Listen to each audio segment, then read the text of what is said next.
দলের সাংগঠনিক বিস্তার ও নতুন সদস্য অন্তর্ভুক্তি কার্যক্রম আরও কাঠামোবদ্ধ করতে ন্যাশনাল সার্চ কমিটি গঠন করেছে জাতীয় নাগরিক পার্টি। 6 সদস্যের এই কমিটি রাজনৈতিক নেতা, সামাজিক ব্যক্তিত্ব ও বিভিন্ন সংগঠনের প্রতিনিধিদের দলে অন্তর্ভুক্তির আগে যাচাই বাছাই ও মূল্যায়নের দায়িত্ব পালন করবে। রোববার এক সংবাদ বিজ্ঞপ্তিতে কমিটি গঠনের বিষয়টি জানায় এনসিপি। বিজ্ঞপ্তিতে বলা হয়, দলের আহ্বায়ক নাহিদ ইসলাম ও সদস্য সচিব আক্তার হোসেনের নির্দেশনায় এই কমিটি গঠন করা হয়েছে। দলের সম্প্রসারণ কার্যক্রমকে আরও কার্যকর ও সুসংগঠিত করতেই এই উদ্যোগ নেওয়া হয়েছে।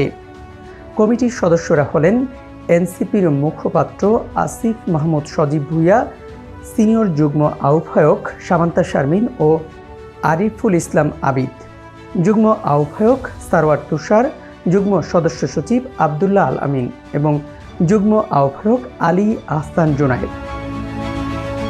ত্রয়োদশ জাতীয় সংসদ নির্বাচনের পর থেকেই দল সম্প্রসারণে সক্রিয় হয়েছে এনসিপি।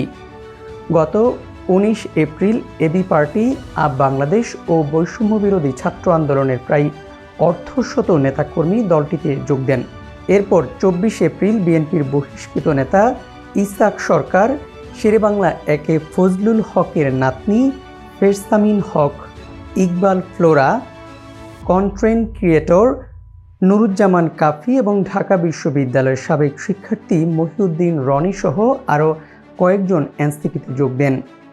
পরবর্তীতে 5 মে জামায়াতের প্রয়াত সাবেক আমির মতিউর রহমান নিজামীর ছেলে মোহাম্মদ নাদিমুর রহমান, হাজী শরীয়তুল্লাহর বংশধর আবদুল্লাহ মোহাম্মদ হোসাইন ও অধ্যাপক MAH আরিফ দলটিতে যোগ দেন।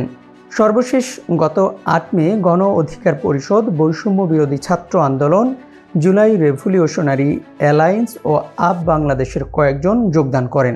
ইউএফটি ফার্স্টের সাথে ট্রেড করুন যে কোনো জায়গা থেকে। ক্যাম্পাসে ক্লাসের ফাঁকে, ঢাকার জ্যামে বসে কিংবা ঘরে বসে, ট্রেডিং এখন হাতের মুঠোয়। তাই ট্রেড করুন যখন খুশি, যেখানে খুশি।